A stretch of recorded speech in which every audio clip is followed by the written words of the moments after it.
प्यारे बच्चों, कैसे हो सारे। मैं असीम भारद्वाज एक बार फिर से स्वागत करता हूं आपका इस प्राचीन भारत के इतिहास का यानी एंशिएंट इंडिया के अंदर जो हमारा महासंग्राम चल रहा था, जिसके अंदर आप 5 लेक्चर पढ़ चुके थे और 5 लेक्चर हमारे बाकी हैं। 10 टॉपिक्स मैंने आपको बताए थे और कहा था कि 10 लेक्चर के अंदर हमारा कंप्लीट सिलेबस हो जाएगा, है ना। तो 5 लेक्चर हो चुके हैं बेटा, 5 बचे हैं। आज 6ठा लेक्चर यानी कि 50% से आगे आज हम मूव कर रहे हैं हमारे प्राचीन भारत के इतिहास के अंदर। शुरू करने से पहले बेटा मैं आपको एक चीज़ बता दूं कि आज की कक्षा जो है ना, वो आप ये मान के चलिए कि 50% सिलेबस तो हमारा हो चुका और बाकी का 50% जो सिलेबस हम करेंगे उन सभी के बीच का एक लिंक है, ठीक है। यानी पीछे जो सिलेबस हो चुका उसके बीच का और आगे जो हमारा सिलेबस होगा, इसके आगे जो 4 वीडियोज होंगी उनके बीच का एक लिंक जो है ना, वो आज की कक्षा है। यानी आपको ये बताएगी कि पीछे वाले इतिहास से आगे का जो इतिहास है वो किस प्रकार से रेलिवेंट है। तो इसीलिए आज की कक्षा बहुत महत्वपूर्ण है। एक बहुत ज़्यादा फैक्ट निकलने वाले लेकिन बहुत सारी इंटरेस्टिंग बातें आपके सामने निकलने वाली हैं, ठीक है। क्योंकि कंसेप्चुअल क्वेश्चन जो आते हैं ना, वो आज वाली कक्षा से बहुत ज़्यादा उठते हैं आपके एग्जाम्स वगैरह के अंदर। तो आइए एक बार टॉपिक का नाम देखते हैं, कौन सा टॉपिक है जिसको आज की कक्षा के अंदर हमें पढ़ना है। टॉपिक जैसा कि मैंने आपको बताया था, राइज ऑफ महाजनपदाज, ठीक है। महाजनपदों का उदय, महाजनपदों का उदय, ये हमारा विषय रहेगा आज का। अब फर्स्ट वन, आपके सामने एक शब्द प्रयोग किया गया है महाजनपद।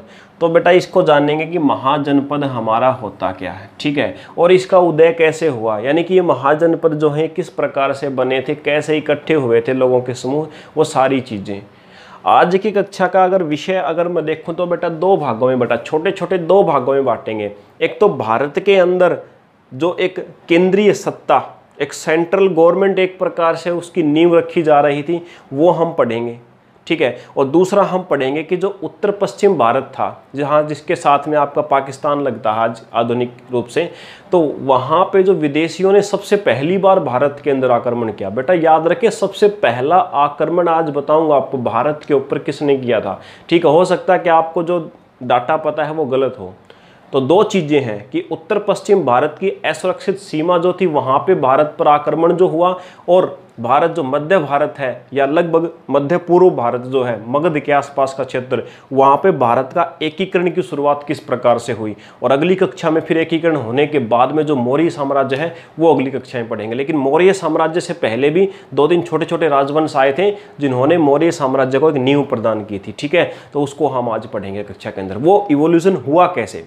यानी ये जो जैसा कि आपने पढ़ा कि अभी तक आपने जितना भी पढ़ा उसके अंदर मैंने आपको बताया कि बिल्कुल स्पष्ट रूप से हमारे पास हमारे देश के अंदर राजतंत्र नहीं था, यानी कोई राजा वगैरह का ऐसा सिस्टम नहीं था। स्पष्ट रूप से छोटे छोटे कबीले होते थे, उनके मुखिया जस्ट होते थे।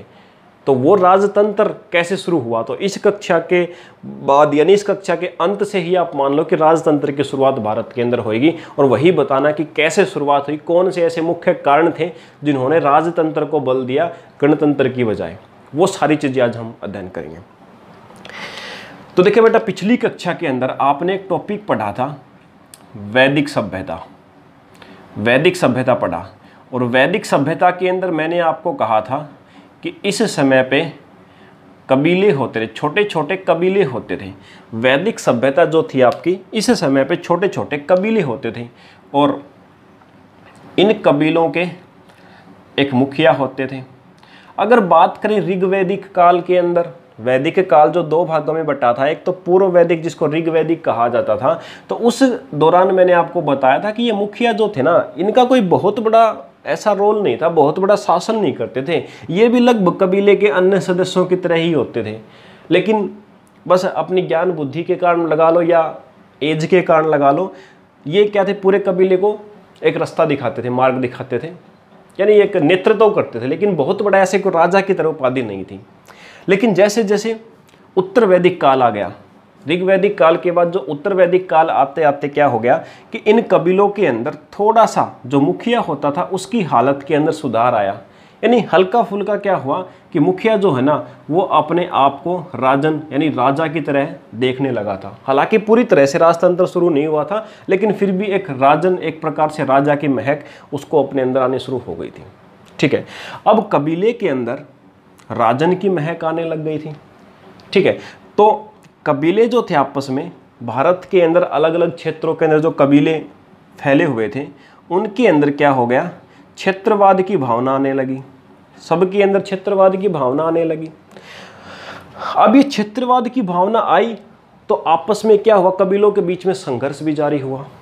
चलिए, इतनी चीज हुई आपकी वैदिक सभ्यता जब तक खत्म हो रही थी तब तक। इसके साथ साथ एक चीज मैंने आपको बताई थी बड़ी ही इंपॉर्टेंट, कि उत्तर वैदिक काल जो है उसके अंदर लोहे का प्रयोग बहुत ज़्यादा होने लग गया था।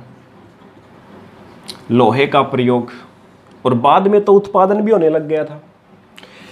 और इसी के साथ एक और चीज़ बताई थी मैंने कि जो मुख्य व्यवसाय था वो लोगों का पशुपालन न होकर अब क्या हो गया था, कृषि हो गया था। पशुपालन न होकर क्या हो गया था, कृषि हो गया था। तो बेटा देखो, इन दो चीज़ें हैं, इन दो चीज़ों ने क्या किया, क्या इम्पैक्ट डाला, कैसे महाजनपद बने। अब आओ उस बात के ऊपर। देखो, जो छोटे छोटे कबीले ट्राइब होते थे उनको कहा जाता था जन। ठीक है, जन कहा जाता था। ये कबीलों ने क्या किया, अपने अपने स्वरूप को बड़ा किया, यानी अपने कबीले को, कुछ कबीले क्या हो गए, धीरे धीरे बड़े होते गए, आकार बड़ा होता गया, तो उनको क्या कहा जाने लगा, उनको कहा जाने लगा जनपद। ठीक है, जनपदा, उनको कहा जाने लगा जनपद। अब ये कबीलों ने अपने आप को बड़ा आकार किस प्रकार से प्रदान किया या क्यों किया, तो देखिए, जैसे ही मैंने कहा था कि इनके आपस में क्या क्षेत्रवाद की भावना आ गई, तो इनके बीच में फूट पड़ गई, संघर्ष होने लगा था, और उसी समय पे लोहा जो है उसका उत्पादन होने लगा। अभी लोहे के उत्पादन ने क्या किया, इसने लोगों को प्रदान किए हथियार, यानी कबीले जो थे, जनपद जन जो थे, उनको हथियार प्रदान करने शुरू कर दिए, और कृषि के लिए औजार प्रदान करने शुरू कर दिए। किसने, लोहे के आविष्कार ने। लोहे के औजार बनाने जाने लगे कृषि के लिए, और हथियार। अब हथियार जैसे तलवार वगैरह, उनका प्रयोग कौन करने लगे, कबीले के मुखिया। ठीक है, अब आपस में इनका संघर्ष होता था कबीलों का, तो कबीले के लोगों पर दूसरे कबीले के लोग आक्रमण करते थे, तो जो कबीले का मुखिया या राजन जिसको कहा जाने लग गया था, उसने क्या किया, इस बात का भी फायदा उठाया। उसने लोगों से कहा कि मैं तुम्हें प्रोटेक्शन दूंगा, तुम बेफिक्र रहो। और हथियारों की उसके पास कमी ही नहीं होती थी राजन के पास, क्योंकि लोहे का आविष्कार हो चुका था, तो इधर उधर से आ जाते थे। ठीक है, अब इसने कहा सहायता करूंगा मैं, सहायता करेगा। लेकिन जैसा कि मैंने बताया, कृषि होने लग गई, यानी कबीले के सभी लोग कृषि करने लग गए थे, तो कृषि से जो उत्पादन होता था, उत्पादन जो होता था, देखिए ऋग्वैदिक काल के अंदर तो लगभग इतना ही उत्पादन था कि लोग बस अपनी जीविका चला सके, खान पान कर सके। लेकिन क्या था कि बाद में जैसे जैसे समय बीतता गया, तो कृषि के अंदर ये लोहे के औजार जो आए, इन्होंने क्या कि कृषि को और ज़्यादा उन्नत बना दिया। तो उसका इम्पैक्ट क्या हुआ कि अधिशेष उत्पादन होने लगा। अधिशेष उत्पादन का मतलब है कि लोगों के खाने के बाद भी बहुत सारा अनाज बच जाता था, तो जिससे लोग अपनी जीविका भी चला सकते थे और पैसा भी आ सकता था। तो कबीले के लोगों के पास अधिशेष उत्पादन हुआ। क्यों? क्योंकि लोहे के औजार हमारे पास आ गए थे कृषि करने के लिए। अब राजन ने कहा कि सुरक्षा तो मैं तुम्हारी करूंगा, लेकिन इसके बदले मुझे क्या चाहिएगा, जो तुम्हारे पास उत्पादन के एक्स्ट्रा होता है उसके रूप में मुझे टैक्स चाहिए। नहीं, राजा ने टैक्स लगाना शुरू कर दिया।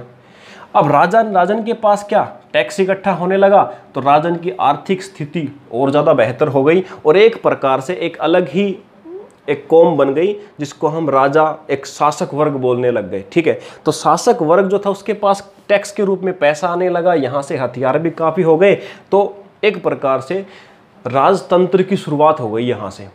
ठीक है, क्योंकि राजा जो है उसकी हालत काफ़ी अलग हो गई आम जनता से, यानी कबीलों ने जन का रूप लिया, जन से जनपद बन गया, और उस जनपद के मुखिया जो होते थे वो अपने आप को राजन, स्वतंत्र रूप से राजन कहने लग गए। तो एक प्रकार से राजतंत्र की शुरुआत यहाँ से हो गई आपकी। ठीक है, अब जो जन से जनपद बने, यानी जन का मतलब छोटे छोटे कबीलों से जो जनपद यानी एक राज्य बनने लग गए। वो जन से जनपद राज्य कैसे बने, वो देखो 3 प्रकार से बने।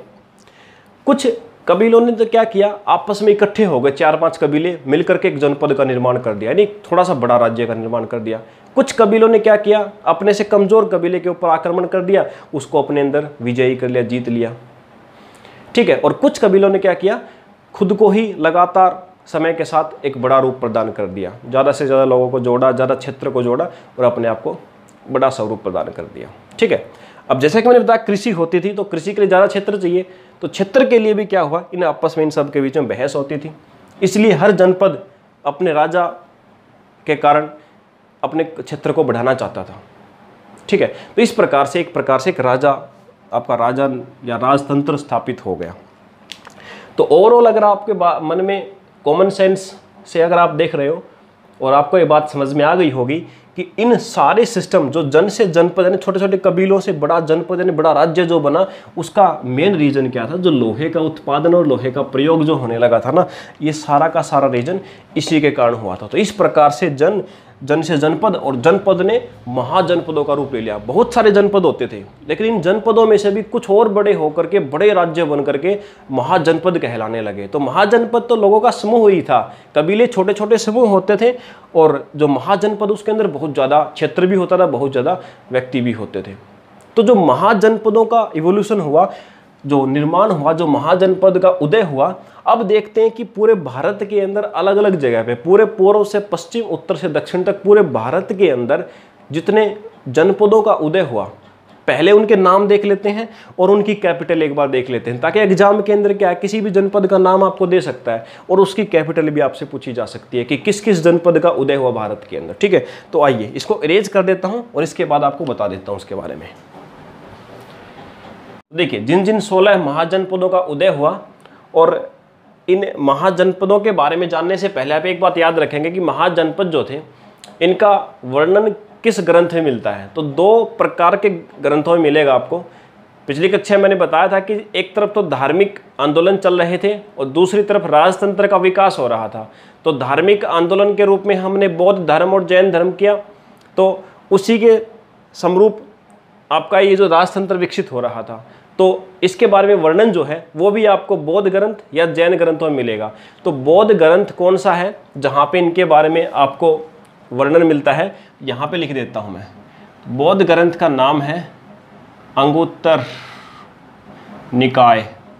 अंगुत्तर निकाय नाम का बौद्ध ग्रंथ है, जिसके अंदर इन 16 महाजनपदों की जानकारी मिलती है।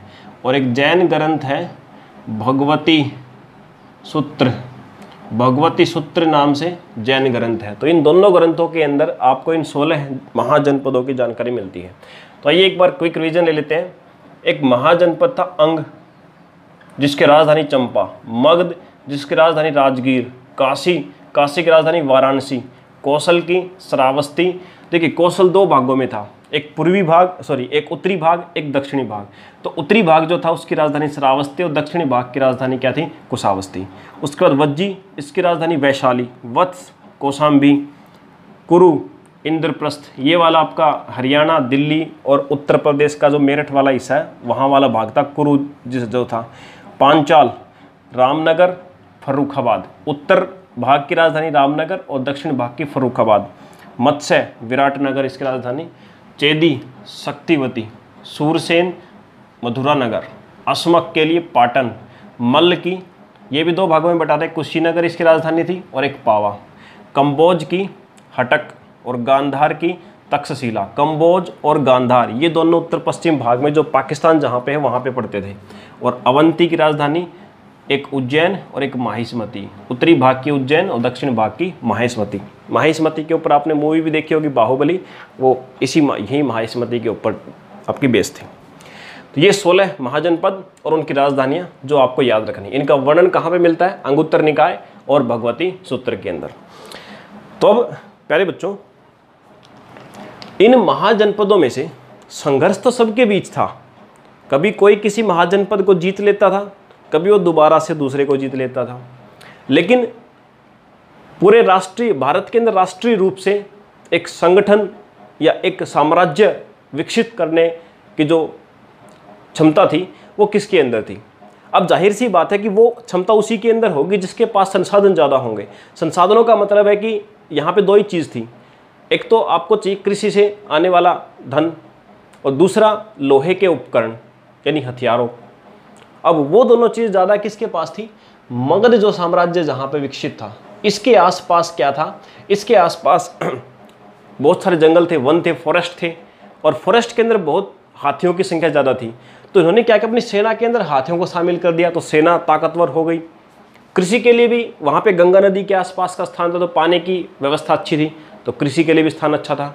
और सबसे इंपॉर्टेंट बात क्या थी, गंगा नदी जिन जिन इलाकों से बह के जाती थी, यानी गंगा नदी एक यातायात का माध्यम वहाँ पे देती थी, और जहाँ जहाँ से होकर जाती थी वहाँ पे लोह की खानें बहुत ज़्यादा थी, इसलिए लोहा उत्पादन करना बहुत आसान था वहाँ पे।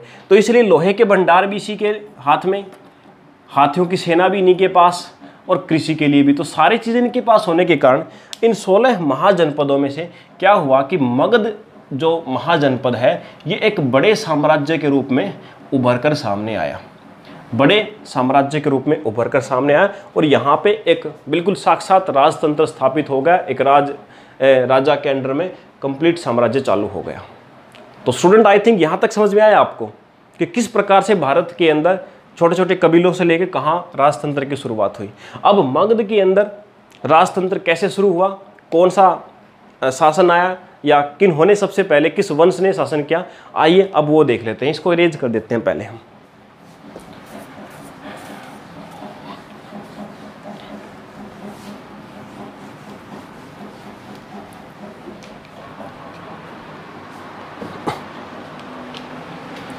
मगध के ऊपर सबसे पहले जो राजतंत्र आया, जिन्होंने शासन किया, वो था हर्यक वंश। हर्यक वंश, ठीक है। हर्यक वंश ने क्या किया, सबसे पहले शासन की शुरुआत की, और इस हर्यक वंश के अंदर सबसे पहले राजा कौन बना? हर्यक वंश में इसके संस्थापक यानी मगध साम्राज्य के ऊपर, जो मगध के ऊपर सबसे पहले शासक थे वो कौन थे? वो थे आपके बिंबिसार। बिंबिसार ने क्या किया, हर्यक वंश की नींव रखी, और ये जब राजा बने तो मात्र 15 वर्ष के थे। 15 वर्ष की आयु में बिंबिसार शासक बने यहाँ पे। अब इन्होंने क्या किया, अब शासक बनने के बाद देखिए एक ही मोटो, एक ही उद्देश्य है सभी शासकों का रहता था। वो क्या रहता था कि ज़्यादा से ज़्यादा दूसरे जनपदों को, महाजनपदों को अपने अंदर मिलाया जाए।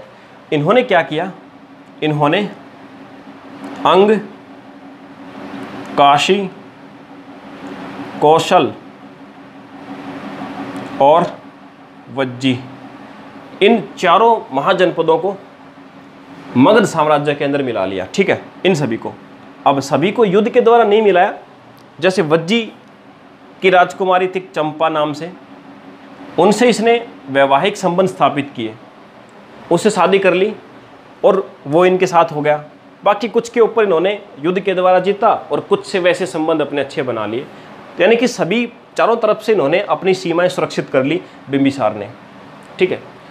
अब बिंबिसार के बाद ऐसा कहा जाता है, बौद्ध ग्रंथों के अनुसार ऐसा कहा जाता है कि इसके बाद जो अगले शासक थे अजातशत्रु, ठीक है, अजातशत्रु, ऐसा कहा जाता है कि इन्होंने ही बिंबिसार को क्या कर लिया था, कैद कर लिया था, और कैद करके बिंबिसार की हत्या कर दी थी। यानी कुर्सी की लालच में अजातशत्रु ने अपने पिता को कैद करके उनकी हत्या कर दी थी। लेकिन जैन धर्म जो है वो कहता है कि इन्होंने सिर्फ कैद किया था, हत्या इन्होंने नहीं की थी, ठीक है। तो इस बात के ऊपर सस्पेंस है, बट ये जरूर श्योर है कि अजातशत्रु ने कुर्सी छीनने के लिए बिंबिसार को कैद जरूर किया था, ठीक है।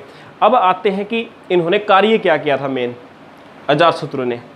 इन्होंने क्या किया, इन्होंने भी एक महाजनपद था जिनको हम बोले तो लिच्छवियों को इन्होंने जीत लिया था, ठीक है। लिच्छवियों को इन्होंने जीत करके अपनी विजय प्राप्त की थी।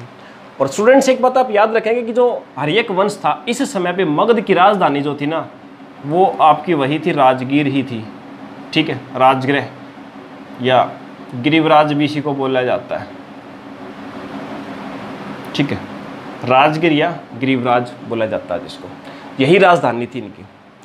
चलिए इसके बाद इसके बाद फिर आए उदायीन, या इन्हीं को कहा जाता है उदयभद्र।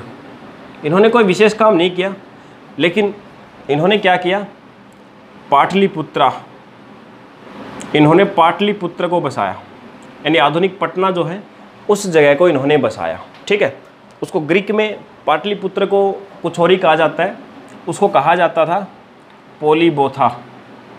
ठीक है, ग्रीक में पाटलिपुत्र को पोलीबोथा कहा जाता था, और वैसे उसका पुराना नाम क्या था, जिस जगह पे पाटलिपुत्र बसाया उसका पुराना नाम था कुसुमपुर। ठीक है, कुसुमपुर की जगह पे पाटलिपुत्र इन्होंने बसाया, क्योंकि उनको लगा कि अब राजगीर से राजधानी रखने से सभी प्रकार से जो भारत के अंदर अन्य क्षेत्रों पर नियंत्रण जो करना है वो संपूर्ण नहीं हो पाएगा, इसलिए इन्होंने बसाया।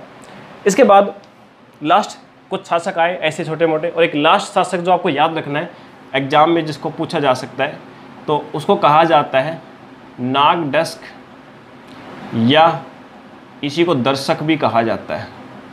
इनमें से कोई भी एक नाम आपको मिलेगा। देखिए स्टूडेंट्स, अलग अलग बुक्स के अंदर क्या होता है कि नाम जो है ना वो आपको हल्के फुल्के डिफरेंस मिलेंगे, डिफरेंट मिलते हैं, तो इसीलिए एग्जाम में जो सही मानता है वो उन्हीं में से एक देता है, जहाँ पे भी सस्पेंशन होता है। तो इनमें से कोई भी एक नाम देगा, और ये क्या थे, लास्ट किंग थे, लास्ट किंग थे। ठीक है, किसके, हर्यक वंश के।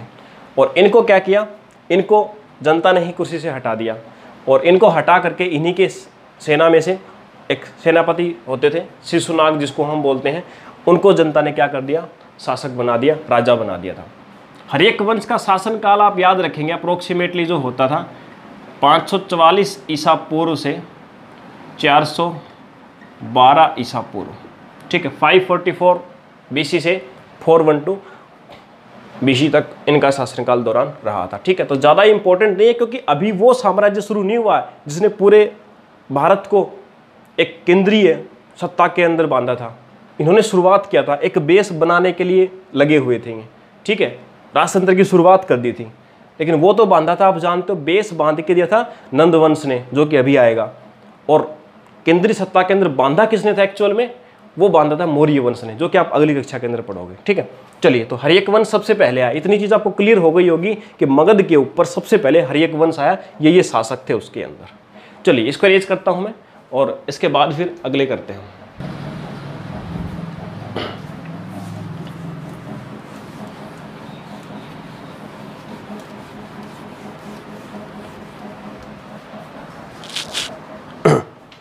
इसके बाद अगला जो वंश आया जिसको हम बोलेंगे शिशुनाग वंश।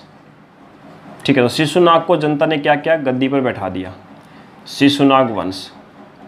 तो अगर आपसे पूछे शिशुनाग वंश जो है इसके संस्थापक कौन थे, तो इसके संस्थापक थे शिशुनाग। ठीक है, शिशुनाग संस्थापक थे। और ये वंश कब से कब तक रहा टाइम इनका, तो आप याद रखो 445 ईसा पूर्व से 345 ईसा पूर्व, 445 ईसा पूर्व से 345 ईसा पूर्व तक इनका शासनकाल रहा। ठीक है, और इनकी समय पे जो राजधानी थी, इनके टाइम पे जो कैपिटल थी वो थी वैशाली। ठीक है, उस समय पे राजगृह थी, अब कैपिटल रहेगी वैशाली। और इन्होंने क्या किया, मेन काम क्या किया, इन्होंने अवंती को मिलाया। अवंती जो महाजनपद था वो किसके अंदर मिला दिया, मगध के अंदर। तो देखिए मगध साम्राज्य का प्रसार कितना ज़्यादा हो रहा है। इसके बाद इसी के अंदर अगले जो शासक आए जिनको आप जानते हो कालाशोक नाम से, कालाशोक। ठीक है, कालाशोक जो है इन्होंने क्या किया था, इन्होंने द्वितीय बौद्ध संगीति बुलाई थी, द्वितीय बौद्ध संगीति इन्होंने बुलाई थी, ये मैं आपको पहले ही बता चुका था। ठीक है, तो ये थोड़ा सा टाइम रहा था जो शिशुनाग वंश का था। शिशुनाग वंश के बाद में कालाशोक को फिर क्या किया था, कालाशोक वैसे बहुत ही कम समय तक रहे थे गद्दी पर, और नंद वंश जो इसके बाद आया उन्होंने इनकी हत्या कर दी थी। ठीक है, तो आइए इसको रेज कर देता हूँ और फिर उसके बाद नंद वंश के बारे में हम पढ़ते हैं। चलिए, इसके बाद जो अगले शासक, इनके बाद अगले शासक जो आए, जैसे कि मैंने बताया कि नंद वंश की स्थापना हुई, और स्थापना किसने की, वैसे तो देखो महानंदिन नाम से हैं, उन्होंने इसकी स्थापना की थी, लेकिन उनका नाम लिया नहीं जाता क्योंकि स्थापना करने के जस्ट बाद ही महापद्म नंद ने उनकी हत्या कर दी थी। इसीलिए संस्थापक महापद्म नंद को कहा जाता है इनका, नंद वंश का। ठीक है, और ये कब से कब तक शासन में रहे? ये रहे थे अप्रोक्सीमेटली 345 ईसा पूर्व से 322 ईसा पूर्व तक, ज़्यादा लंबे समय तक नहीं रहे। लेकिन नंद वंश ने क्या मुख्य काम किए? महापद्म नंद ने एक तो तक्षशिला यूनिवर्सिटी बनाई, ठीक है, तक्षशिला विश्वविद्यालय, तक्षशिला विश्वविद्यालय की स्थापना की किन्होंने? महापद्म नंद ने। सेकंड, राजधानी इन्होंने किसको बनाया? पाटलिपुत्रा, ठीक है, पाटलिपुत्र यानी पटना को इन्होंने क्या बनाया? अपनी राजधानी बनाया मगध के लिए, जिसको बसाया था उदयन ने। इसके बाद अगले शासक यहीं पे घनानंद आए, और घनानंद जो है, जैसा कि आपने सुना होगा, इन्होंने चाणक्य को, एक ब्राह्मण थे, उनको बेइज्जत करके अपने महल से निकाला था, और वो प्रतिज्ञा लेकर के गए थे कि तुम्हारे वंश को मैं ख़त्म करूंगा। और उसके बाद उन्होंने क्या करा? चंद्रगुप्त मौर्य को उन्होंने पाला पोसा कहीं से खरीद करके, और उसके बाद उन्होंने यहाँ पे आक्रमण करवाया, और आक्रमण करके घनानंद को हरा के यहाँ पे मौर्य साम्राज्य की नींव डाली थी। लेकिन वो अगली कक्षा के अंदर हम पढ़ेंगे कि किस प्रकार से उन्होंने चंद्रगुप्त मौर्य को तैयार किया और क्या कुछ सिस्टम उन्होंने रचे और घनानंद को मार गिराया। लेकिन जो नंद वंश के टाइम पे जो मगध था वो काफ़ी ज़्यादा विस्तृत हो चुका था, एक बहुत बड़ा आधार तैयार कर चुके थे, बहुत बड़ा साम्राज्य इन्होंने तैयार कर दिया था। क्योंकि जो जनपद महाजनपद पीछे मिले हुए थे, उसके अलावा लगभग उससे भी ज़्यादा और ज़्यादा महाजनपद इन्होंने मगध साम्राज्य के अंदर मिला दिए थे। ठीक है, और घनानंद के टाइम पे ही क्या हुआ था, जिसको आपने नाम सुना होगा, सिकंदर महान। सिकंदर का आक्रमण भी हुआ था घनानंद के टाइम पे ही। ठीक है, लेकिन सिकंदर की सेना ने लड़ने से मना कर दिया था पहले ही, क्योंकि उन्होंने नंद वंश के बारे में भी सुन रखा था कि महान है, और भारतीय सैनिकों के बारे में उन्होंने सुन रखा था, इसलिए उन्होंने डर के मना कर दिया था। चलिए, यहाँ तक क्लियर हुआ आपको। इसके बाद आएगा मौर्य साम्राज्य, वो अगली कक्षा में पढ़ेंगे। लेकिन आज की कक्षा के अंदर मैंने एक बात और बताई थी कि एक तो हम देखेंगे कि भारत के अंदर किस प्रकार से एक सेंट्रल गवर्नमेंट का निर्माण हो रहा था, केंद्रीय सत्ता का निर्माण हो रहा था, और दूसरी तरफ जो भारत की पश्चिम और उत्तर सीमा है, जहाँ पे आधुनिक पाकिस्तान से लगती हुई सीमा है, वो वहाँ पे विदेशियों ने आक्रमण किए। भारत के अंदर पहले विदेशियों ने आक्रमण किए, तो एक बार वो बता देता हूँ कि पहले विदेशियों ने किस किस ने आक्रमण किए, और उसके बाद फिर आज की कक्षा को हम समाप्त करेंगे। ठीक है, मगध तो आप जानते हो कि ये भारत के अंदर लगभग पूर्वी भारत के आसपास पड़ता है। ठीक है, पूर्वी मध्य पूर्वी भारत के आसपास पड़ता है, और उससे ये सीमाएं काफ़ी दूर थी।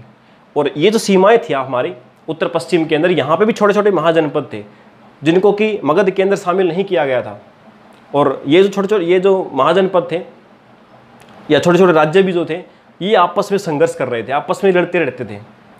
इसीलिए विदेशियों ने इसका फ़ायदा उठाया इनकी कमजोरियों का, और उन्होंने क्या किया, इनमें से वही फूट डालो राज करो की नीति अपनाई। कुछ लोगों का सहारा ले लेते, कुछ राज्यों का सहारा लेकर के दूसरों को जीत लेते थे। इसी प्रकार से आगे बढ़ते गए। तो आइए देखते हैं किस किस ने कौन कौन से क्षेत्र को विजय किया।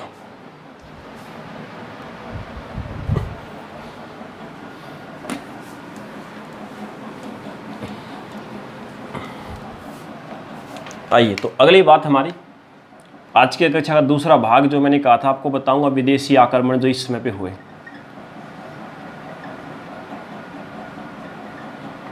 विदेशी आक्रमण, तो दो मुख्य विदेशी आक्रमण हुए भारत के अंदर। कौन कौन से? एक तो आपने सुना होगा ईरान, या इसी का नाम कहा जाता फारस, या इंग्लिश में जिसको कहा जाता पर्सिया। एक तो ईरानियों का आक्रमण हुआ, फारस आक्रमण। दूसरा यूनान आपने सुना होगा, या यमन आपने सुना होगा, या ग्रीस कंट्री का नेम सुना होगा, ग्रीक जिनको कहा जाता था। ये दो आक्रमण हुए भारत के ऊपर। सबसे पहला आक्रमण ईरानियों का था, और दूसरा आक्रमण भारतीयों के ऊपर यूनान यानी यमन का हुआ था। ईरान की तरफ से जिन्होंने भारत के ऊपर आक्रमण किया, तो क्या था कि साइरस जो थे, साइरस वो फारस के राजा बने, ईरान के राजा बने, और वो बने थे लगभग 559 ईसा पूर्व से 529 ईसा पूर्व, 559 ईसा पूर्व से 529 ईसा पूर्व, इस समय तक वो यहाँ इस समय बने थे और इस समय तक वो राजा रहे थे। इसी दौरान इन्होंने क्या किया, भारत के ऊपर आक्रमण किया और जो मकरान तट आपने सुना होगा, अरब सागर की तरफ जो तट है, जो पाकिस्तान ईरान के आसपास, उस मकरान तट और हिंद कुश क्षेत्र जो है पाकिस्तान के अंदर जो है, ये दो क्षेत्रों को इन्होंने इसने क्या किया, जीत लिया।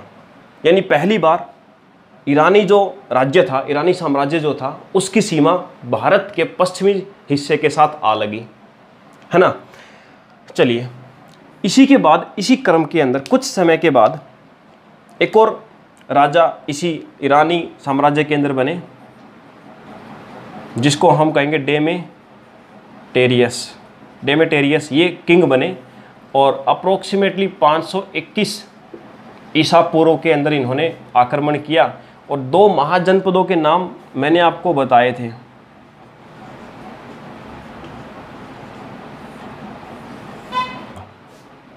कंबोज और गांधार, ये दो मैंने आपको महाजनपद बताए थे। तो डेमेटेरियस ने क्या किया, इन दोनों को जीत लिया, सिंध को भी जीत लिया, ठीक है।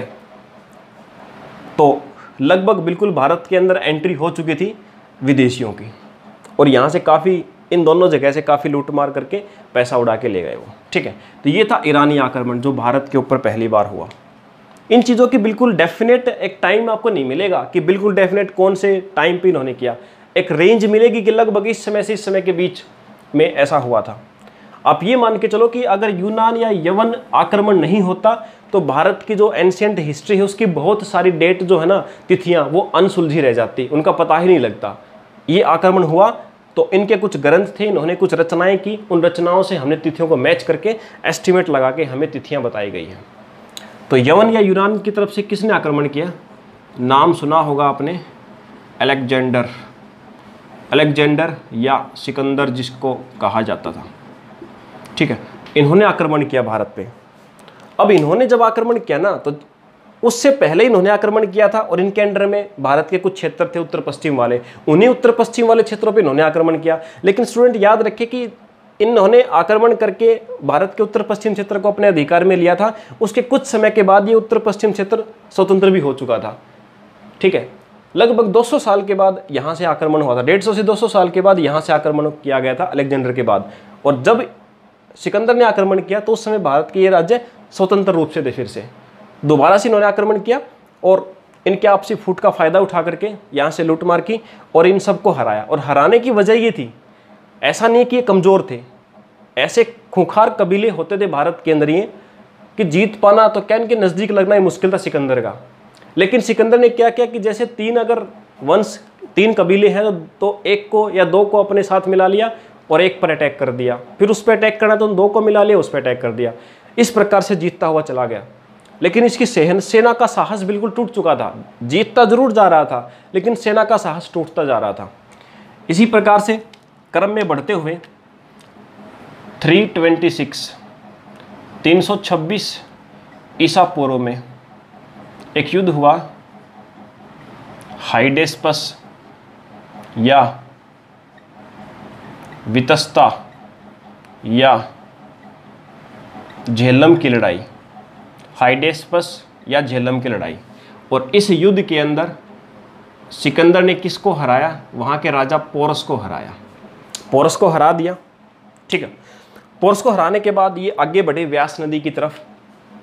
व्यास नदी की तरफ बढ़े तो व्यास नदी को पार करने से सिकंदर के सैनिकों ने मना कर दिया, क्योंकि वहाँ उसके बाद में घनानंद का शासन शुरू हो गया था, मगध साम्राज्य का शासन शुरू हो गया था।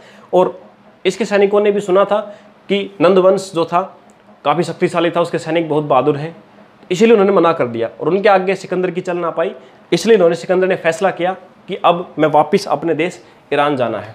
तो झेलम नदी से ही वापस लौट गए हैं। कब? 326 ईसा पूर्व में। तो एग्जाम में ये पूछता है, तो ये जो वापस लौटे ना 326 ईसा पूर्व, ये डेट, ये तिथि जो है ना, ये यूनानी कुछ लेखकों ने लिखी हुई है, और इसी डेट के कारण भारतीयों ने बाद में अंदाजे लगाए थे भारत के अंदर घटित होने वाली घटनाओं के। यानी बहुत सारी गुत्थियां जो तारीखों के कारण उलझी हुई थी वो इस डेट के कारण सुलझ गई भारत के अंदर। ठीक है, तो अलेक्जेंडर अब वापस गए तो देखिए इनके 2 सेनापति थे, निरियाकस या एक आपने सुना होगा सेल्यूकस निकेटर। ठीक है, निरियाकस या सेल्यूकस निकेटर, ये 2 इनके सेनापति थे। निरियाकस जो थे ये जल सेना के थे, और सेल्यूकस निकेटर जो सेनापति थे ये थल सेना के थे। ठीक है, तो दोनों याद रखिएगा। तो वापस लौटते समय सिकंदर ने निरियाकस को कहा कि तुम जल के रास्ते आओ, मैं मकरान तट के सहारे मैं थल के रास्ते भूमि से ईरान पहुंचता हूं। लेकिन जब ये वापस जा रहे थे तो अलेक्जेंडर जो है इनकी 323 ईसा पूर्व में बेबीलोन नामक जगह पे मृत्यु हो गई अलेक्जेंडर की। ठीक है, तो मृत्यु वाला टाइम भी आप याद रखेंगे अलेक्जेंडर के बारे में। तो इस प्रकार से ये सारी घटनाएं घटित हुई, भारत के अंदर आक्रमण हुए विदेशियों के, और उनका प्रभाव भी पड़ा। प्रभाव ये पड़ा कि वो अपनी लिपियाँ कुछ छोड़ गए, अपनी भाषाएं कुछ छोड़ गए, बाकी इन दोनों का भारत की संस्कृति के ऊपर बहुत ज़्यादा असर नहीं पड़ा। तो स्टूडेंट्स, ये था आपकी कक्षा, जो कि पिछली कक्षा और अगली कक्षा के बीच का एक लिंक थी। इसको आपने बड़ी मेहनत करके सारा कंटेंट आपको राइट करना है, मैं भी आपको प्रोवाइड करूँगा। लेकिन खुद से आप कंटेंट राइटिंग करेंगे ना तो उससे बढ़िया कुछ नहीं होता है, उससे बेहतरीन कुछ नहीं होता है। और कुछ बच्चे पूछ रहे थे सर टेलीग्राम का लिंक, तो बेटा टेलीग्राम का लिंक मैंने पिछली कक्षा के डिस्क्रिप्शन में भी डाल दिया है, और आज वाली जो कक्षा है इसका डिस्क्रिप्शन में भी आपको मिल जाएगा टेलीग्राम का लिंक। वहाँ से ज्वाइन करो, वहाँ पे कुछ क्वेश्चंस डाल दिए जाते हैं क्विज के टाइप पे, और उसके साथ साथ पीडीएफ तो सारी वहाँ पे डाली जाती हैं। पीछे तक की पीडीएफ आप टेलीग्राम ग्रुप से ले सकते हो। टेलीग्राम ग्रुप पे ऐसा होता है कि अगर आपने आज ग्रुप ज्वाइन किया है, आज से 1 महीने पहले भी जो पीडीएफ डाली है ना वो सारी आप वहाँ से डाउनलोड कर सकते हो अगर आप जो ग्रुप को ज्वाइन करोगे तो। चलिए स्टूडेंट्स, मिलते हैं अगली कक्षा के अंदर। Thank you.